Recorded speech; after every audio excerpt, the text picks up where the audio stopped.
These are some Dinar Guru updates, starting off with RV already. Fortunately, the CBI governor does not seem to be in the Maliki camp. He has been too slow getting this done, but he appears to be moving in the right direction. Mark Z via PDK, question mark, do you know when the last RV happened?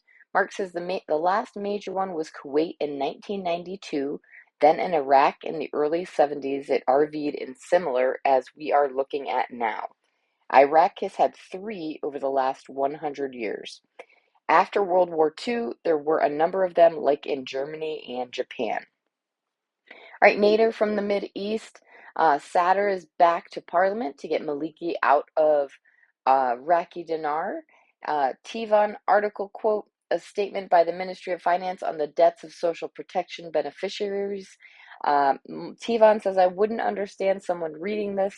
Financial stability, reducing poverty or social protection, and not think they can achieve this without granting purchasing power, which would require them not only to reinstate the currency, but also installing the NSCN.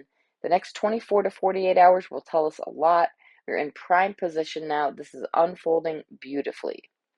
All right, Pimpy said, I said I do not believe we're going to see any type of a rate change any sooner than a couple of years.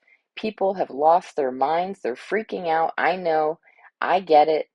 But this is the Stay Grounded channel. I try to educate as I go along. I'm showing you what it has to be put in place before exchange rate of a currency can be considered. Iraq is nowhere near there. Just because you have a lot of money doesn't mean the rate change is going to take place. You have an economy that is not stable, a government that is not even formed. There are uprisings taking place. ISIS is rearing up their ugly head again. These are things you have to take into consideration before you change the exchange rate. Outside investors are not going to show up until it's a lot more solid. Mark Zevia PDK, things are still very quiet, but still positive.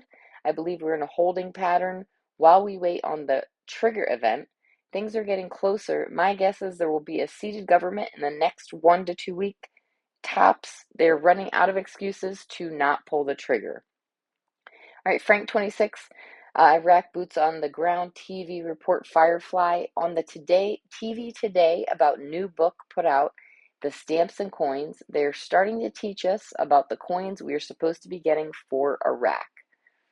All right, Bruce via Wiser Now. We have, according to one individual at one of the redemption centers, he is giving it a 98% chance that we would get and he said this was from yesterday, Wednesday afternoon, evening, or maybe it means to set appointments tomorrow, which would be today on Thursday. Either way, it's a win-win. Notified. Once we get that, say we are golden. We really are looking good.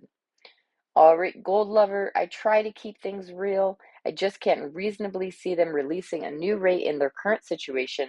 It just seems illogical, way too much corruption, way too much political impasses. This EFSL may very well pave the way to what we seek, but it will be some time, in my opinion.